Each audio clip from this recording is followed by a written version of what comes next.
IPL 2021 began in emphatic style as it marked the beginning of a cricket fest.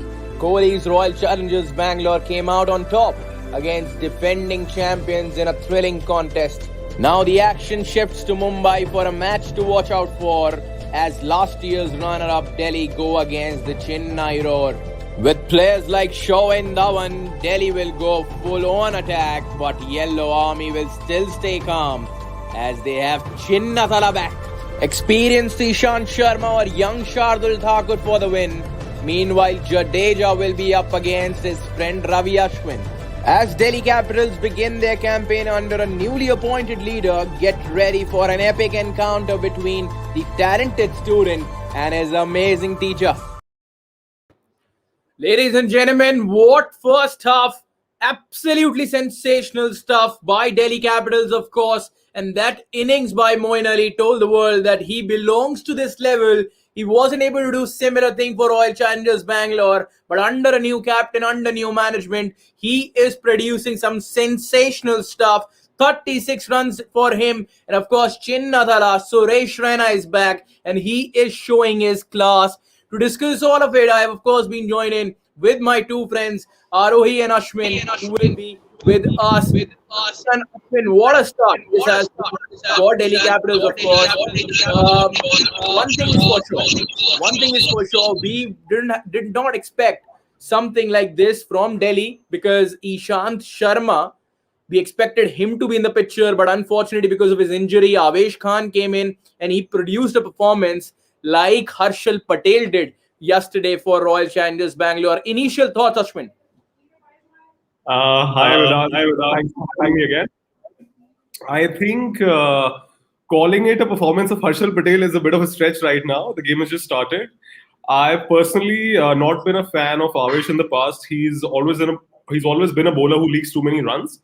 So let's see how it goes, how the match progresses. When the ball stops moving, things become very different. That's the case with bowlers like Avesh, with Deepak as well. So I'd like to see what he does with the remaining overs. But yes, a great opening spell. I was really excited to see Chris Woakes. Unfortunately, missed out last season. He's been one of the best cricketers that England has produced for the limited overs in the last few years. He's been performing exceptionally for them. We're seeing it in the IPL finally. Sadly, he missed out last year. So good to see him back in action. But Avesh calling it a Harshal spell, a bit too early right now. A bit too early. A little early, but I think he started really well. 2 overs, 11 runs, and a big wicket. Of course, in form, Faf du Plessis back into the hut. And that's my question to you, Arohi. The opening conundrum for Chennai Super Kings actually continues. Similar things happened in 2020 as well, when Shane Watson and Faf du Plessis were opening for them. They couldn't provide the start they were looking for. Again, the pressure comes to the middle order. What are your thoughts?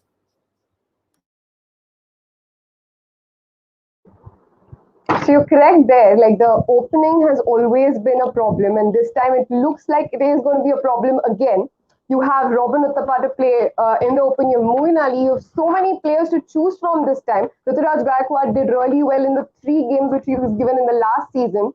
So somebody has to get in form right now. Over the period of time, that is not the solution here. Somebody has to stand up right now since the starting games itself, and they need to have a formidable opener.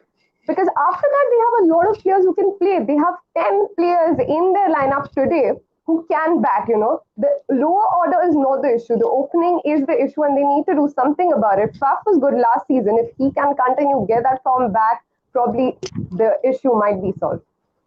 Absolutely, and let's see the scorecard of first 10 overs. Chennai batted first, of course. Delhi captain Rishabh Pant won the toss and he elected to have a bowl first. Chennai posted 71 in first 10 overs. Ruturaj Gaikwad could manage only 5. Faf du Plessis was sent back to the pavilion without even troubling the scorers. And then, of course, Moeen Ali showed the world what he is capable of. 36 of 24 deliveries, 4 boundaries and 2 massive sixes. And then, of course, Suresh Raina showed what he is capable of. 25 of just 22 deliveries, and he seems to be just dealing in sixes at the moment. If you are watching the game right now, 95 for 3 in 11.4, 2 back-to-back sixes for Suresh Raina. and then Ambati Raidu is still there.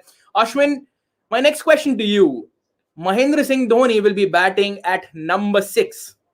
Now, if Mahendra Singh Dhoni is batting at number 6, then followed by Sam Curran, is it the best batting order, or probably going into the games further, Chennai might look to change it a little because Faf du Plessis at the top, then Rituraj Gaikwad. If you're playing Moeen Ali at number 3, then you are not utilizing the services of Dwayne Bravo. Are you playing Dwayne Bravo just as a bowler, or is it a problem of plenty? That's a good point, Vedant. I think this CSK lineup that we're seeing today, it's a full strength lineup. And it's one that bats really deep. I think one of the deepest batting lineups you can see with the likes of, Bravo, Sam Curran, Jadeja right at the end. So it can be a dangerous lower order. Talking about Dhoni, where can he bat? It's a great question. We saw Moeen at 3. I was a bit surprised. I wasn't expecting him to come at 3. And then Raina is looking good as well. So I think it's going to be more about the match situation, probably a role that Badrinath played a few years ago, seeing what the situation is like, seeing what the match condition is like.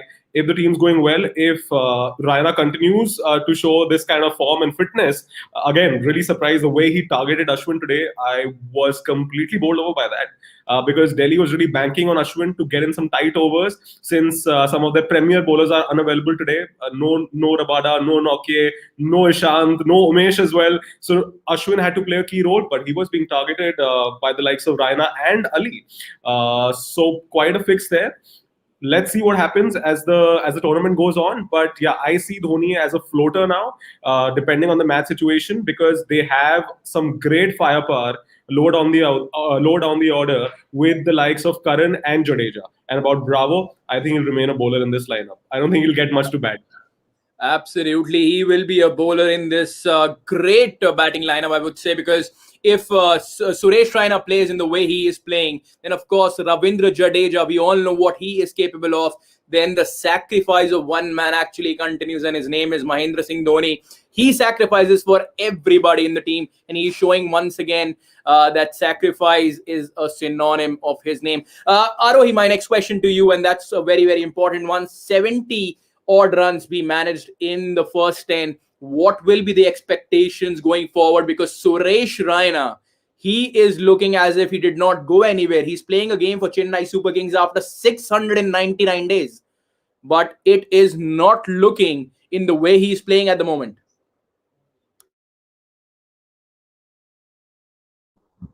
He hasn't played a lot of cricket in the past year and a half, 2 years. And seeing this performance in the first match itself was a bit surprising, a good surprise at that. If he keeps on playing like this throughout the tournament, this was the one thing I guess Chennai was missing last year. Raina, the one middle order batsman who they could bank on. Again, one more question which I would like to address, which you asked Ashwin as well, was about MS Dhoni. Which position will he play at? Well, you never know, I think, because last year he advanced Sam Curran before him and he gave him a chance in at 3 and at 4. So with so many players in the batting order and it just going all the way down to 10, probably they might be able to hit those big boundaries which they really need at this stage and make a good total. Ashwin, जैसे हमारी हिंदी भाषा में हम कहते हैं तुक्का, वो लगाते हैं. चलो आप ये बताइए, इस ओवर में कितना स्कोर एक्सपेक्ट कर रहे हो? तुक्के की बात नहीं है. मेरी एक्चुअली एक्सपेक्टेशन बहुत हाई है वेदांत. इस चेन्नई बैटिंग लाइनअप से बहुत जबरदस्त फायर पावर है लोअर डाउन द ऑर्डर, और मैं सैम करन से बहुत ज्यादा एक्सपेक्ट कर रहा हूँ इस season. By the way, he is a much more experience player now. तो जिस तरह का स्टार्ट रहा है, 10 ओवर में हमने देखे 70 से ऊपर रन बन गए.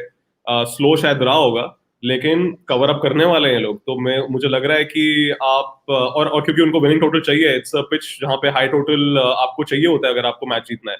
तो मुझे लग रहा है कि 170 तो बनी नहीं, उससे ऊपर तो बनेंगे.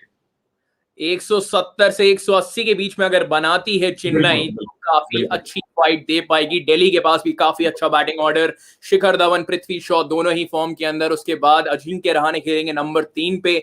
Followed by him will of course be Rishabh Pant, and then those 3 overseas players. So a lot is expected out of this game. A lot eyes will be on this game. It will be interesting to see as what exactly happens. 110 for 3 is the score at the moment. 12.3 overs bowled. Around 6.3 overs still, 7.3 overs still remaining. So I think we can expect 180. We can expect 180. Let's see what happens. We will be joining you guys back in the mid-inning show. Yuvraj will be joining Rajat Bhatia there. I hope you guys have a fun time. You will miss me. You will miss Ashwin. You will miss Arohi. But we'll be back. We'll be coming. But till then, it's a bye-bye.